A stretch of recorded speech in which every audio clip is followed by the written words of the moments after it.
Kitty, the Purr Beast. Nyar, the Purr Beast. Nyar. Yes. So, the Purr Beast. Nyar.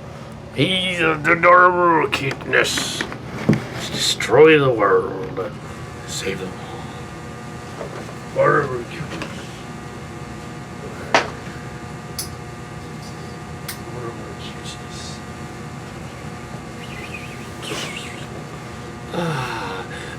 A brief quickie update. Here's I believe the 10th of August. 10th of August, 2021. 10th of August, 2021, and we've completed the last of roughly 7 scripts? Yeah. Last of 7 screenplays adaptations of our new, well, not Netflix series. Obviously. Strange Worlds.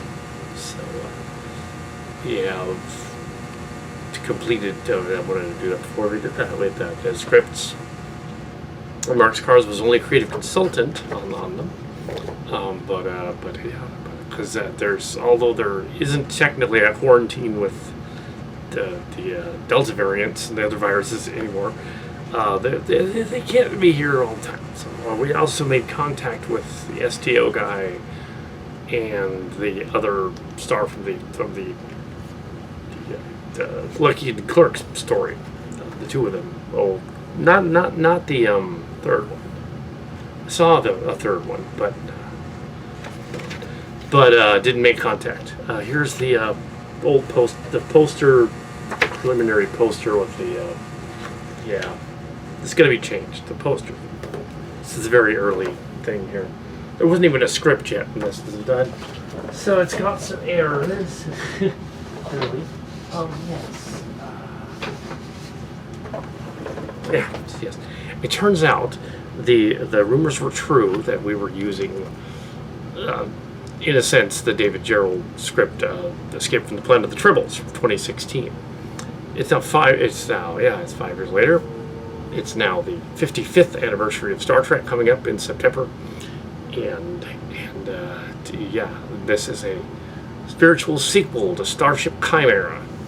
Starship Locations, Strange Worlds. Not Strange New Worlds, Strange Worlds. Also, it's our attempt to say, like, well, we should have been in Strange New Worlds comic books. Kind of were, but they just used somebody else and chose the name. They just used somebody else in that contest. There were a couple of writing contests. And we've been over that before. So, we do the silly in the space thing because we can, because we do Star Trek fan films as long as we call it Starship and not Star Trek. So we change a few things around. The stories appear to be based on Reddit blog stuff from 2018 through 2020, and some of the Colavito blog stuff that was left over from the storybook crossover Vita-Cola stories, the Fallen Ones, and that was set in the time of Starship Discovery Season 3. It was a storybook version. We couldn't do an episode of that. It would have been too elaborate. It would have been on a budget of $300 million if we don't have. So we didn't film it. We just made it a storybook. Because, in 2020 during the pandemic, before the trans tech stuff was done, actually. Before old Transformers Mush.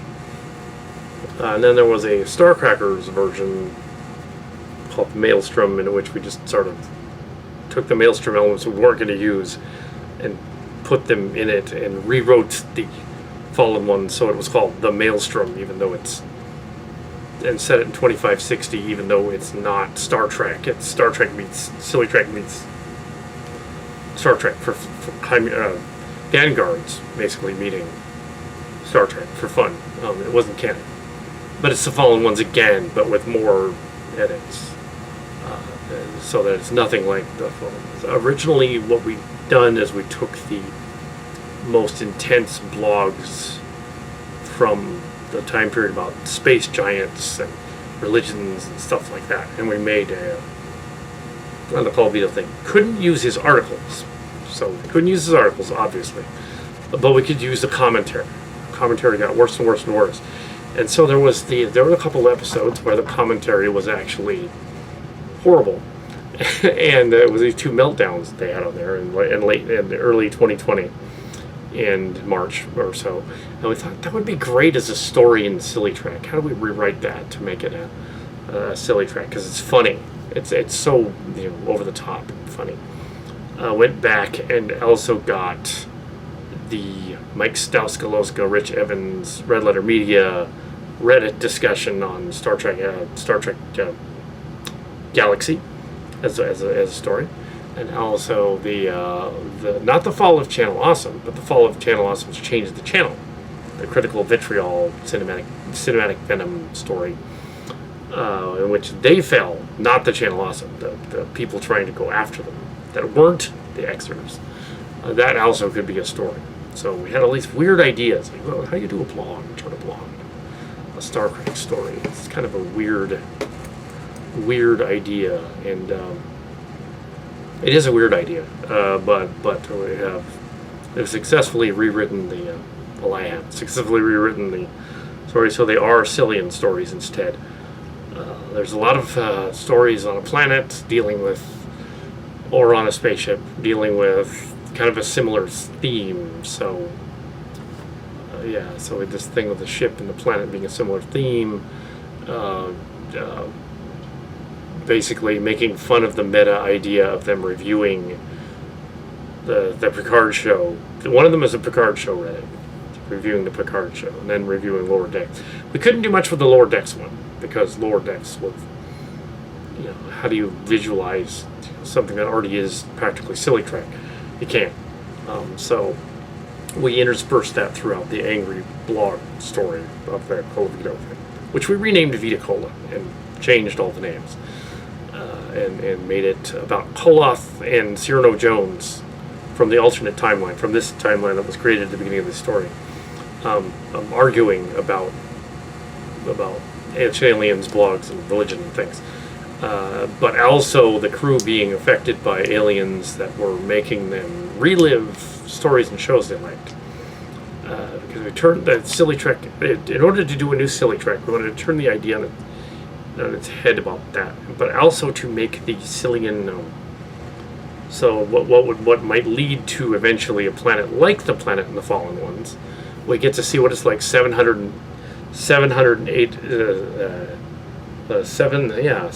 years, almost 800 years later, in Star Trek Discovery.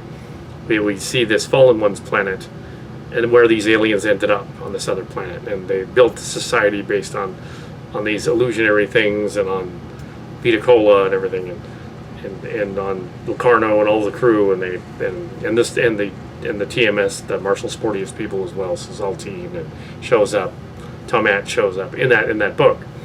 And of course, the names have been changed to make it Cillian and not Star Trek. But what would it be like so we're like, okay, how do we do it? Let's do a story where we show the beginnings of that planet, or a version of that planet, but not the planet specifically, because that would be a paradox. It's another planet that's similar. I said, what if this is where it starts?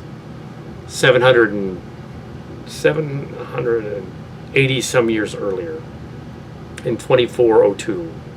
What if we get to see that starting, even though technically it's not 2402, but because of the Picard show 2020, it scooched everything up 3 years. It should have been, Picard show should have taken place in 2397. So technically it's 2399 now. It's technically the Picard era, but in this version we had to speed it up 2.5 years, 3 years, because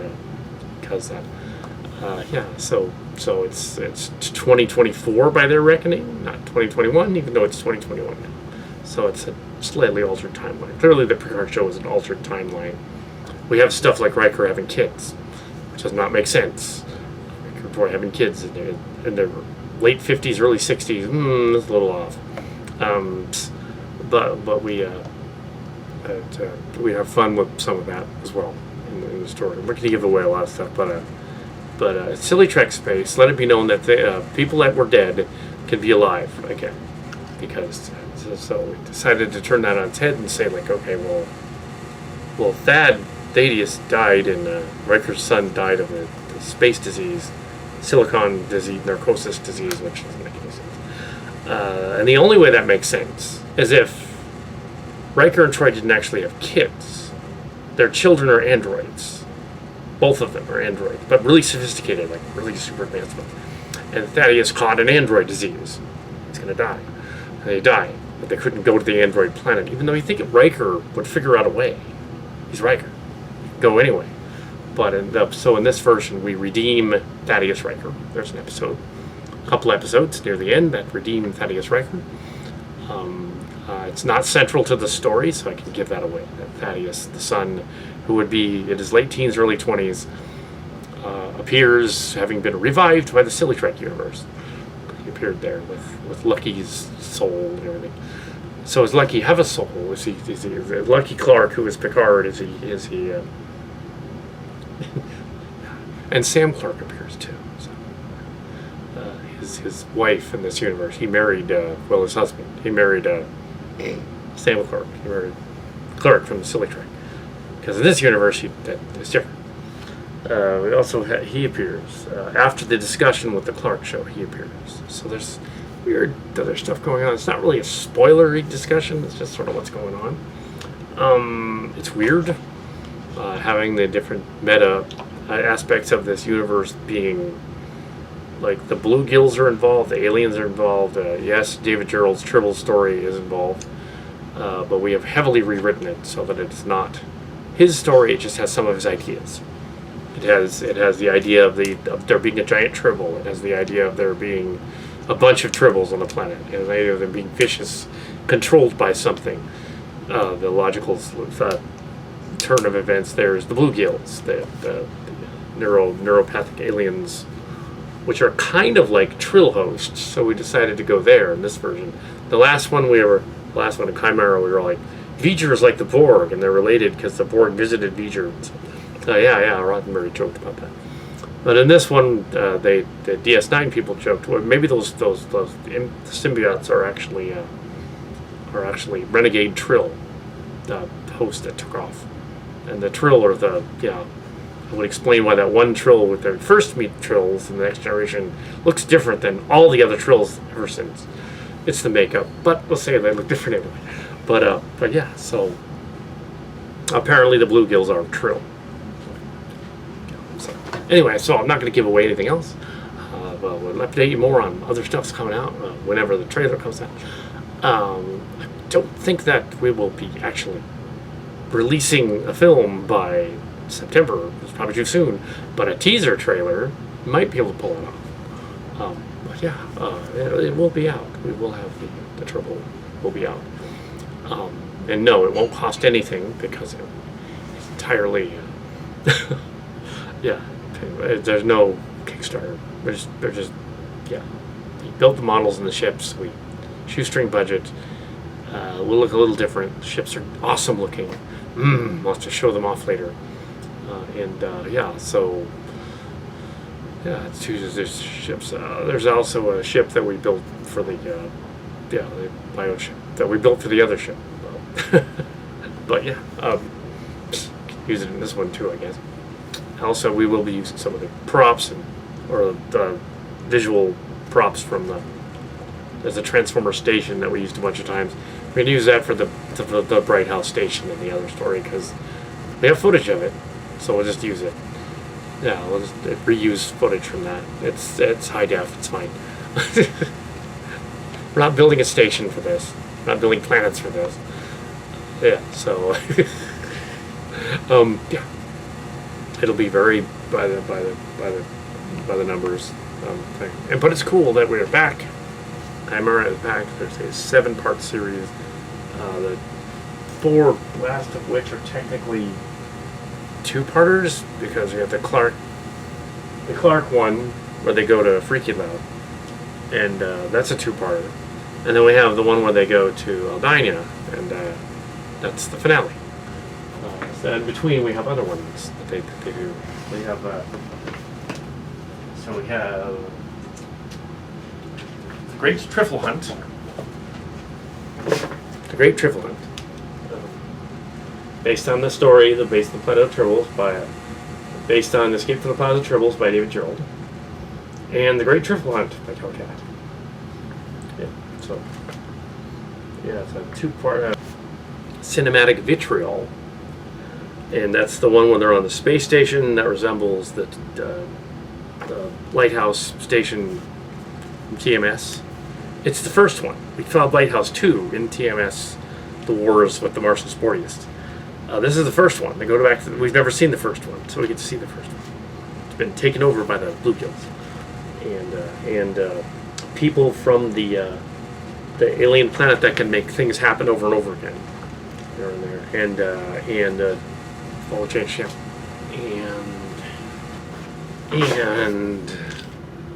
and so yeah, change the channel thing. Incidentally, we had to tweak some of this story and some of the finale, some dialogue, because since then there was a online story, or two of them actually, from Channel Awesome and from one other guy, one of the other cinema people, who had talked to Doug Walker, one of the Channel Awesome producers, and apparently he apologized. So, well, sort of apologized enough. He said that we got rid of those.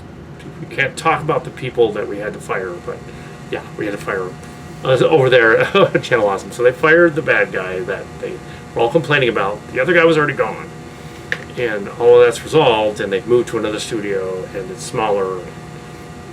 And they had a reunion. They reviewed Cats, the movie, and so all of that's in there. So we weren't going to go into all that, but I thought that there just should be a line of dialogue in the finale of this saying, oh, by the way, they apologized. So there's a line here and a line in there. Oh, this whole thing is irrelevant. Yay! But it's funny that the aliens are harping on it. That's the fun. Ew. And another thing that was funny about that was that cinematic vitriol was that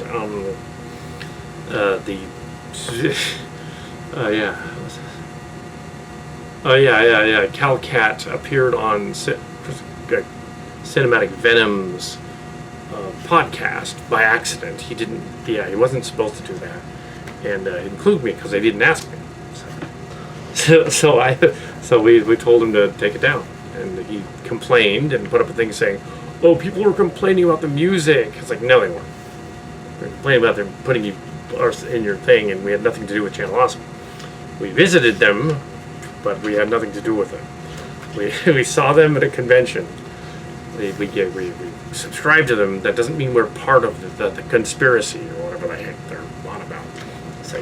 So we're not part of the conspiracy. We were not involved in making it. Next one we have Pitch at Valarian. It's called Valarian Verillion, or Viridian in Star Trek.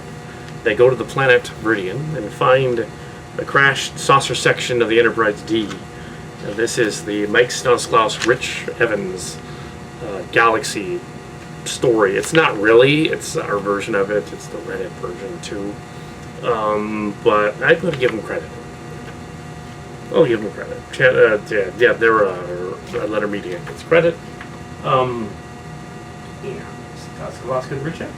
So, and a little bit of Star Trek Uncharted by Gamelt. A little bit of that. Because, after all, we're the ones that made fun of them. Okay, then that takes us back full circle to these two-parters here with this. We've got... Okay, the Clark Gamble. I'm just giving you a rundown of world building here. It's not terribly important what's happening, except to say that this is kind of what the scripts are kind of about. So we have this podcast discussion Reddit thing from discussing the Star Trek Picard show. This is first part of season 1 and the end of season 1, but it's our own twist on it. A little bit of Gamelt in there again, a little bit of he wasn't involved in any of this Reddit, but he kind of sounds like he was. But so we gave him actually Mike's Red Letter Media guys are back. Commenting about the show too, so some of their comments seem like them, so we made them, even though but they're Cillian versions of them. We don't give them their last names, just their first in the story. And they talk with the crew while being coerced into talking about the Lucky Clerks show. Yeah, so the only reason we're including the Melts is because he also thought of the Tindy character and the third character in Lower Decks, and clearly they were both inspired by that guy, and also by the Talisman character in Arrows. So he clearly was familiar with us for some reason. Also, we were the ones that actually stopped him from filling the internet with troll stories about how he was pitching to Star Trek and he wasn't. So yeah, we were the ones. We were some of the ones that caught him on that, and they didn't want to believe us, but now they do. And then we have Incident at Ardani, which is the Colavito rant blog that I first started with. Yeah, and the Lower Decks finale. It's not really much of it. 20% of it, maybe. But yeah, which they loved. So we have, we have Koloth and Cyrano screaming at each other for an hour. Should be fun. It's not as weird and bizarre and over the top or even copyright problems as you might think. It's not. It isn't really. I just thought to give them their bylines because kind of inspired by that. Not directly, just inspired by it. And yeah, you want to hear about the blow-ups. You don't want to hear about the story. You want to read the Fallen One story. Go ahead and read that. That takes place 700 years later. 700 years later. 780 years later. Go read that one. If you want to read about what happened to the planet many, many years later. But this is the beginning. And Ardani is, of course, a nod to the alien homeworld planet that Thad Riker thought of. So he's involved, but he's not actually a main character, which is strange. So those of you fans out there that are going to be like, it's going to be like you're on about that He-Man and Kevin Smith stuff, and you're all like, oh no, they're not. They're going to do a bait and switch, and Thad's not really going to show up until the finale. It's like, no, he doesn't show up until the finale. So there you know. So yeah, he's not in it until the finale. Because that's okay. I don't think Kevin Smith was lying about that other thing either. I think it just the station told him what to say. He's going to produce a show, and they're going to told him what to say. So he did. Told him, even though what is interesting though that Ezri Dax is kind of not a main character here in our own show. It's similar, but we did that on purpose. It's similar. It's the junior cast that are the main characters in the show, which is an interesting twist. Although Sito and Vince are our main characters in the show, she's not so much. Also the classic Trek characters, we made a bunch of them, but they don't appear that much in it. But yeah, so you know that already. So there's no lies. It's just the way it is. Anyway, so that is our discussion on these screenplays. When Principal Photography starts, let you know this is a Chimera update on the 8th to 10th of August 2021.